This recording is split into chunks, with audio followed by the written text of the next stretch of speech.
Bienvenidos a nuestra segunda temporada de En Resumen. Somos Nicolás y Javier y queremos compartir con vos algunas ideas acerca de la escuela sabática de este trimestre en el Crisol con Cristo. Podés unirte a nuestras redes sociales en Instagram, en resu.men, y en YouTube. Podés suscribirte y compartir las ideas que vamos desarrollando cada semana. Bueno, la escuela sabática de esta semana es muy interesante. Venimos aprendiendo un montón sobre cómo Dios nos purifica, nos hace mejores, pero también utiliza distintas otras circunstancias de la vida para poder ayudarnos y hacernos crecer. ¿Cómo se llama la escuela sabática de esta semana? Ver el rostro del orfebre. Y qué palabra rara, la verdad que yo no lo había escuchado casi nunca. ¿Qué sería un orfebre? Orfebre, quizá a veces lo hemos escuchado muchas veces. No sé, yo muchas veces he escuchado en la iglesia el término, es como un orfebre, es un orfebre, el orfebre. Pero a mí la verdad que orfebre me suena a fúnebre y está bastante lejos de ser parecido. Un orfebre es una persona que trabaja con un metal precioso, principalmente oro. Y literal la traducción significa eso. Tiene un origen latino y significa arquitecto del oro o artesano que trabaja con el oro. Y me parece re interesante que la escuela sabática se llame de esa manera. Ver el rostro del orfebre. ¿Quién será el orfebre en este caso? Qué interesante. Nosotros podemos ver que evidentemente en esta escuela sabática de manera puntual hay alguien que puede aprovechar toda circunstancia para sacarnos brillo, para purificarnos, para modelarnos. Así como decía el versículo de Corintios 3:18 que dice: por tanto, todos nosotros, mirando a cara descubierta, como en un espejo la gloria del Señor, todos somos transformados de gloria en gloria en la misma semejanza como por el Espíritu del Señor. Y hay como una frasecita ahí que está bien interesante, que es esta de mirando como en un espejo la gloria del Señor. ¿Qué es mirar en el espejo? A mí por lo menos, volviendo al tema de la orfebrería, me resulta re interesante porque no sé si alguna vez viste cómo trabaja un orfebre. Te recomiendo que busques en YouTube orfebrería. Es tipo de esos videos que son satisfactorios, claro. Como que te pones a mirar uno y te lleva a mirar otro y seguís viendo otro y te puedes pasar una hora viendo orfebres trabajando metales y piedras preciosas. Pero lo que más me llamaba la atención de este trabajo, o la mayoría de los videos que veía, es un metal opaco o piedras que son toscas, brutas, ásperas, que terminan siendo brillantes y que se termina reflejando algo en esa piedra. Y eso me hace acordar un poco a una cita que leía en una meditación que se llama Cada día con Dios, que Elena decía que muchas veces somos sometidos a pruebas porque es como Jesús es el orfebre que nos pone en el esmeril, que es como esa piedra que va puliendo, que va girando rápido, y aprieta un poquito, nos aprieta contra eso para limar nuestras asperezas, nuestros bordes un poco toscos. Y a veces duele eso. Pero al mismo tiempo, Jesús saca la piedra y se puede ver reflejado él mismo. Entonces, cuando hace eso y se puede ver él mismo reflejado, dice, bueno, esta piedra es digna de ser guardada en el cofre. Y a mí, la verdad que esta semana recordar esa meditación me pareció muy copado porque ilustra muy bien el tema de la escuela sabática. Y claro, o sea, si nosotros lo pensamos un poquito más viendo la Biblia, resulta ser de que en Génesis, en el inicio de la creación del ser humano, se crea al hombre de acuerdo a una imagen y semejanza de Dios. O sea que mal Dios a Adán podía definirlo como esta piedra que sí, tenía tal vez sus asperezas, porque el proceso de Adán, a pesar de que él era perfecto, todavía tenía muchas cosas que aprender. Y esa piedra entonces, cuando Dios la ve, o ese Adán, cuando Dios lo ve, hay mucho de él que se refleja en Adán. Como si Adán fuera esta piedra que ya está en su mayoría bastante trabajada y se puede ver a él mismo. Y esa imagen inicial tal vez no es la misma que la de hoy en día. Claro, es como en el medio pasó algo. Como ese ser humano recién creado reflejando la imagen de Dios pero pasa algo y hoy no sucede de la misma forma.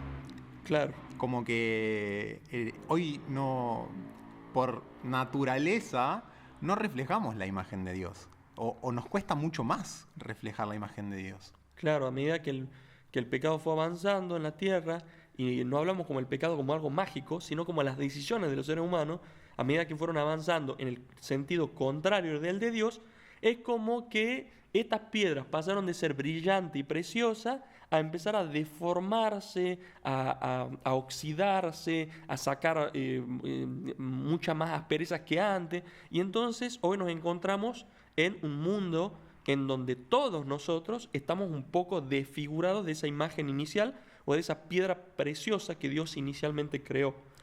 Esta semana escuchaba a una persona que daba una charla y contaba como esto de la historia de Dios, o la gran historia de Dios. Y que nosotros muchas veces estamos parados como en un cuarto capítulo y nos hemos perdido 3 capítulos anteriores que no entendemos, o muchas veces muchas personas que no conocen, nunca escucharon de Jesús, o esto de reflejar la imagen de Dios. ¿Quién es Dios? ¿Por qué pasan tantas cosas? Como que hay tres capítulos anteriores que eran como la creación del hombre en el diseño que Dios quería como el hombre quería, como Dios quería que el hombre fuera. Después, las consecuencias del pecado, sería como el segundo capítulo. El tercer capítulo, como la redención, la salvación que nos ofrece Jesús. Y ahora es como que podemos tener la posibilidad de volver a reflejar a través de Jesús esa imagen de Dios. Exactamente. Y vos sabés que yo pensaba en esta semana el tema de dónde nosotros podemos ver la degradación del ser humano, la consecuencia de esto que alguna vez sucedió, las decisiones humanas en contra de lo que Dios quiere para con nosotros. Tal vez nosotros lo podemos sentir en distintos ambientes. Claro, y capaz que cada uno también le afecte de una manera diferente, ¿no? Como Sí. que capaz que también hay una connotación más general y algunas que son un poco más particulares y personales. Exactamente. Como hay, podríamos decir como 2 ámbitos muy marcados. Nosotros podemos ver la desfiguración de la imagen de Dios en nosotros como seres humanos y en la naturaleza o en lo externo a nosotros. Y mucha gente hoy en día se queja mucho de los desastres naturales y se pregunta dónde está Dios, como si la naturaleza respondiera a Dios únicamente. Sabemos nosotros que Dios controla todas las cosas y que está súper atento a la naturaleza, pero a su vez también el ser humano y las decisiones del ser humano han roto mucho la naturaleza. Hemos desequilibrado por la ambición de muchos. La otra vez veía un bosque que estaba súper talado, que era uno de los pulmones del mundo, y claro, nosotros hoy vemos tormentas o distintos desastres naturales que decimos, bueno, ¿será que esto surgió como de la nada? Pero no, es gracias a nuestras malas decisiones que administramos de forma desequilibrada el mundo. Sí, es como el cambio climático que generalmente escuchamos. Muchas veces, muchas personas como que a favor o en contra del cambio climático, es cierto, no es cierto, es una mentira de las corporaciones para que no sé qué. Bueno, muchas teorías conspirativas detrás de eso, pero nosotros también entendemos que, a ver, Dios nos puso como administradores de la tierra. Exactamente. Y si nosotros no administramos bien la tierra, hay consecuencias desde la misma naturaleza que se van a hacer notar. Digamos, si nosotros empezamos a contaminar el agua porque preferimos obtener minería, metales preciosos y cosas del agua y contaminamos, bueno, un montón de animales de ahí se van a morir. Claro. Estamos desequilibrando ese medio ambiente. Si talamos un montón de bosque, hay menos aire fresco, hay más temperatura, se generan más tormentas. Bueno, hay un montón de cosas que afectan en la naturaleza, consecuencia de nuestras malas decisiones. Claro, y como decíamos, estas decisiones nuestras son lo que tergiversan lo demás. O sea, el pecado no como una entidad separada del ser humano, sino, claro, nuestras decisiones en contra de Dios terminan tergiversando lo que alguna vez Dios creó que iba a ser a su imagen, como la naturaleza y el ser humano. Ahora, no solamente en un ámbito natural, sino que también en la creación del ser humano. Hoy vemos que la confianza, la felicidad, las parejas, el compromiso, todo eso está muy roto si nosotros vemos el modelo bíblico del amor, por ejemplo. Hoy en día lo vemos totalmente diferente. Y tal vez hoy en día hay muchas personas que sufren por esa circunstancia, familias rotas, relaciones destruidas, como un montón de consecuencias personales, psicológicas, sociales, socioeconómicas. Vemos el impacto de un montón de malas decisiones en nuestra manera de relacionarnos, en nuestra manera de ver el mundo, que cuando no está enfocada en la manera en la que Dios quiere que lo veamos. Claro. Y entonces, como que todo esto nos hace pensar, ¿dónde está el centro de la desfiguración del ser humano? Ah, en el pecado, en Satanás. No, está en nosotros, en nuestras decisiones que van en contra de Dios. Ahora nosotros podemos elegir si nuestro pedacito de mundo puede tender al desastre, eligiendo lo contrario a lo que Dios nos aconsejó, o personas que puedan elegir realmente el modelo de Dios y así transformar nuestro mundito nuevamente acercándose a la imagen de Dios. Ahora, hay un versículo en este día que hablaba de todo este tema, que es Mateo 5:16, que dice: hagan brillar su luz delante de todos, para que ellos puedan ver las buenas obras de ustedes y alaben al Padre que está en el cielo. Y yo me preguntaba también ¿cómo podemos hacer esto? ¿Somos capaces de hacer eso? Es como Dios nos dice en la Biblia como, bueno, hagan brillar su luz para que todos puedan ver a Dios. Y yo decía, pero ¿cómo haces para hacer brillar tu luz para que otro vea a Dios? Y me preguntaba como, pero posta, ¿cómo hago para hacer eso? ¿Soy capaz de hacer eso? ¿O dependo de algún otro factor? Y creo que, como decíamos hace un rato, todo eso se da también a través de Jesús. Solos no podemos hacerlo, solos no podemos reflejar esa imagen de Dios. A través de Jesús sí lo podemos llegar a hacer, porque Jesús es como que no.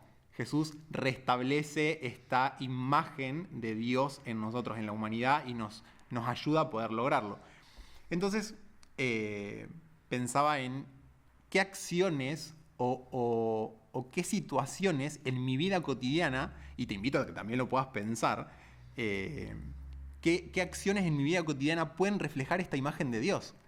Y no simplemente esto de, bueno, yo voy a la iglesia y ya que mi vecino me vea salir con la Biblia, ya estoy reflejando la imagen de Dios, porque me ve siendo cristiano y yendo a la iglesia. No, quizá la imagen de Dios se refleja de otras maneras. Claro. Y justamente, volviendo a la imagen inicial del orfebre, cuando nosotros vemos, yo me acuerdo que un día yo fui a buscar un anillo para proponerle casamiento a mi novia. Y resulta ser de que me mostró dos tipos de anillos. Uno que era un anillo normal, sencillo, pagable para mí.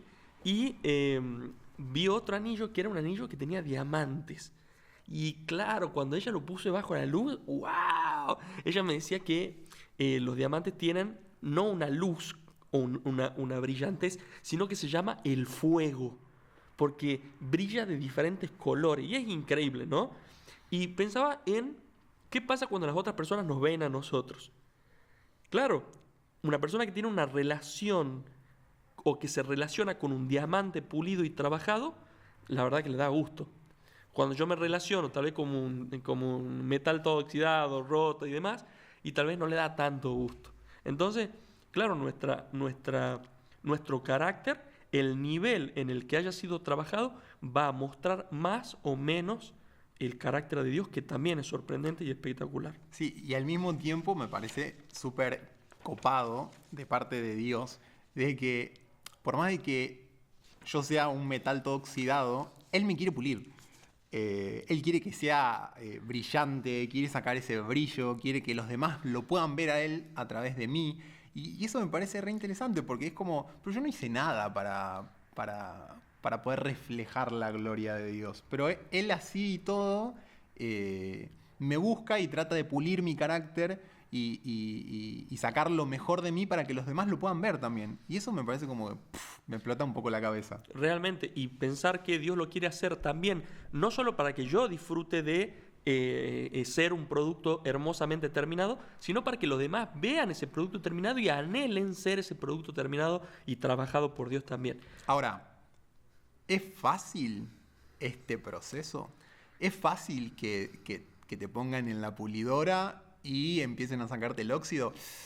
Y la verdad que a veces por ahí podemos ir un poquito y nos acercamos a la pulidora, pero otras veces no vamos a querer estar en la pulidora y nos va a doler estar en la pulidora. Sí, hablábamos en las escuelas sabáticas pasadas que nunca es lindo ir en contra de nuestra naturaleza. Como que si fuera tal vez por el ser humano, siempre se quedaría en el mismo lugar o decidiendo y actuando de la misma manera. Solo que muchas veces necesitamos de situaciones que a veces son dolorosas para poder entender que tal vez la forma en la que me manejo no es la mejor o no es la correcta.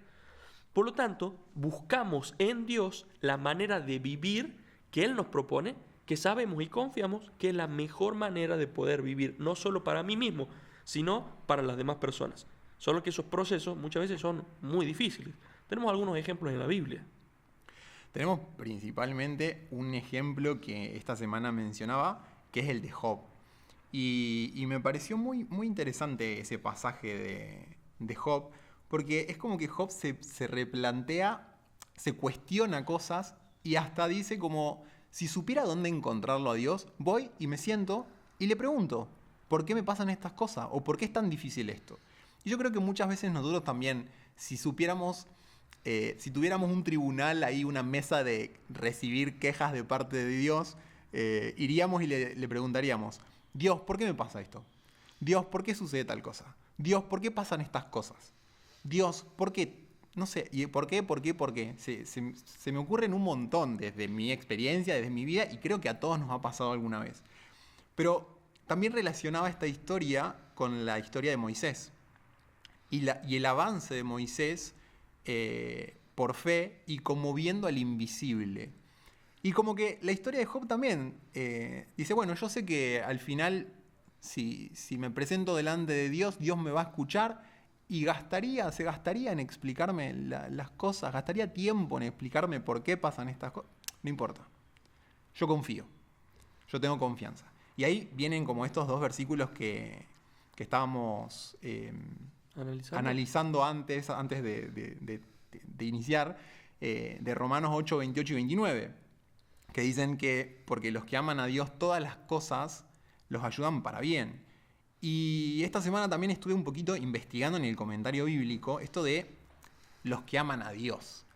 ¿Qué significa los que aman a Dios? Los que de verdad tienen fe y confían en que Dios está dirigiendo y operando para el bien de nuestra vida. Y no significa que Dios permite y dice, bueno, a este le voy a mandar tal enfermedad para que tal cosa.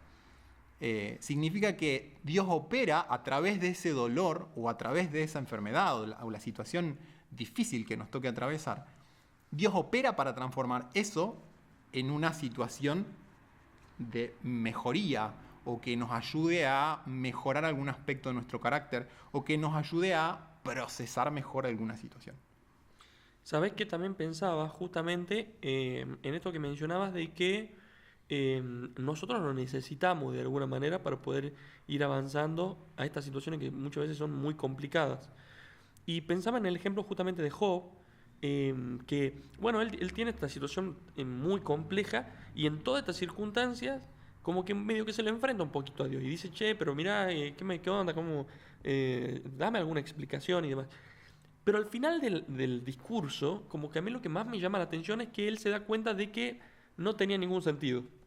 Como que, de alguna manera, cuando él está en el frente de Dios, como que Dios había escuchado su conclusión, su pregunta, la pregunta de Job, y Dios le dice, pero vos sos...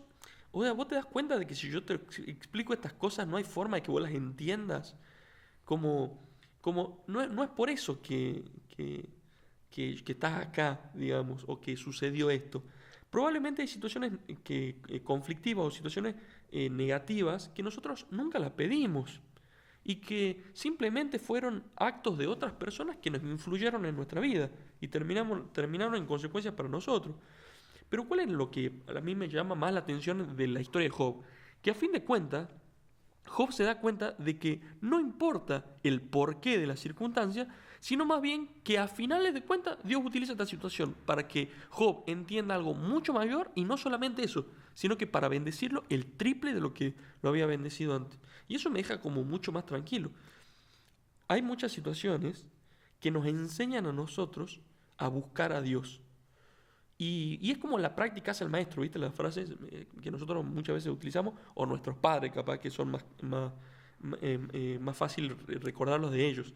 Pero, claro, ¿por qué a veces, o por qué suceden tantas situaciones de este tipo? ¿O por qué Dios permite algunas veces estas situaciones? Bueno, una de las razones es porque Dios no puede impedir las decisiones de otras personas. Respeta el libre albedrío. Pero Dios utiliza esto para que con la práctica aprendamos cada día más a resolver estas inquietudes de la manera más eficiente. O sea, cada vez que yo busco una situación y al principio me rompo la cabeza contra la pared y contra 8000 cosas más buscando la solución o buscando por qué y todo lo demás, y después me doy cuenta, mira, sí, como Job, no pasa nada, Dios me acompañó al fin de cuentas y no necesitaba saber el por qué. Y capaz que las situaciones siguientes me rompo menos la cabeza contra la pared y termino más rápido a entender que mientras más rápido yo mire al cielo, termina siendo de mayor paz y tranquilidad este proceso de dificultad.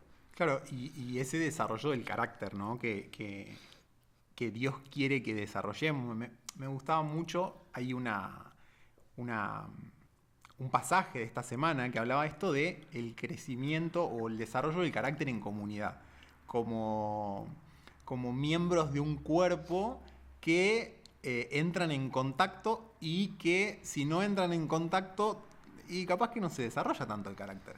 Porque yo pensaba, si yo vivo solo, no me relaciono con nadie, no sé, salgo de mi casa para hacer las compras, no saludo, no interactúo ni con el verdulero, ni con el almacenero, ni con nadie, en el súper, nada. Es como, puedo vivir tranquilamente toda mi vida con mis defectos de carácter, con un montón de cosas que los demás nunca se van a enterar, porque nunca hablé con nadie. Y incluso pensaba, hasta yo mismo puedo capaz no ser consciente de esas cosas. Ahora, cuando yo ya de entrada tengo un círculo de amigos, para empezar, y bueno, ya en un círculo de amigos hay algunos amigos que piensan diferente, y ahí empieza a haber algunos roces, o empieza a haber diferencias de opiniones. Y cuando empieza a haber diferencias de opiniones, capaz que empiezo a conocer cómo reacciono frente a un otro que piensa diferente. Y yendo un poco más adelante, si estoy en pareja, si estoy casado, si tengo una relación más profunda con una persona, imagínate cuántas cosas voy a conocer de mí mismo. Y me pareció reinteresante este pasaje de la iglesia. Como en comunidad también desarrollamos nuestro carácter. Claro, vos sabés que pensaba que Dios nos habla sobre el amor a Dios y el amor a las personas. Y no hay no hay ninguna forma de desarrollar el amor que no sea en contacto con los demás. Es más, los mandamientos que nosotros conocemos, no matarás, no robarás, no mentirás, son todos mandamientos que tienen que ver con alguien más. Si yo estuviera solo en el planeta, no tendrían sentido esos mandamientos, no tendrían sentido las expresiones de amor o de cariño. Por lo tanto, es súper importante entender de que nuestro carácter y el sueño de Dios para nosotros no es solo, no es solitarios, es en comunidad y desarrollándome con las otras parejas o con otras personas, digamos. Había una frase que me gustó mucho de la escuela sabática que decía que para alcanzar la medida de la estatura de Cristo nos necesitamos unos a otros. Y eso me pareció muy, muy copado y muy interesante. Es como, yo voy a la iglesia. ¿Qué me lleva a la iglesia también? Y en la iglesia, ¿cómo me relaciono con la gente? Voy y no interactúo con nadie, me quedo sentadito ahí, si no me ven mejor, así me voy rápido. O voy y trato de relacionarme con la gente, de involucrarme, de comprometerme en actividades, porque eso también, en el pasaje que veíamos, bueno, a uno los llamó a ser pastores, a otros maestros, a otros dones específicos, y en esa interacción es donde se desarrollaba el carácter. Y creo que también es una invitación a que podamos ser activos en nuestra iglesia local y que podamos participar de las diferentes cosas, porque también eso nos expone a descubrir nuevas reacciones, nuevas maneras que quizá todavía no somos tan conscientes de nosotros mismos. Y quiero hacer un énfasis especial en aquellas personas que tal vez alguna vez dijeron esta frase de yo no sé trabajar en equipo. O no me sale bien esto de trabajar en equipo. Y bueno, tal vez Dios te está llamando a trabajar un poco más en equipo y ver cómo crecer en ese lugar. Muchas veces tenemos encontronazos, situaciones de medio, bueno, de dificultad, de diferencia, pero justamente a través de esas cosas nosotros crecemos. No significa que tenés que estar todo el tiempo peleándote con la gente para eso. Al contrario, no es pelea, es diferencia. Claro, es como también un poco podemos estar de acuerdo en el desacuerdo. Aunque no pensemos igual, podemos estar y compartir juntos este proyecto en común que tenemos, que es la misión, por ejemplo. Y me parece muy interesante el concepto de armonía que se desarrolla aquí. La armonía no funciona con todas notas iguales. La armonía son un grupo de notas que funcionan muy bien entre sí, a pesar de que son diferentes. Así que, mira, esperamos que esta escuela sabática te haya podido dar algunas ideas, disparadores personales para poder seguir creciendo y, a pesar de que hayan dificultades, poder visualizar y orar para que Dios las pueda utilizar, para que nuestros caracteres sean cada día mejor. Espero que puedas disfrutar de la comunidad en tu iglesia, en tu lugar, en donde sea que estés, y así nos vemos la semana que viene en nuestro próximo episodio de En Resumen.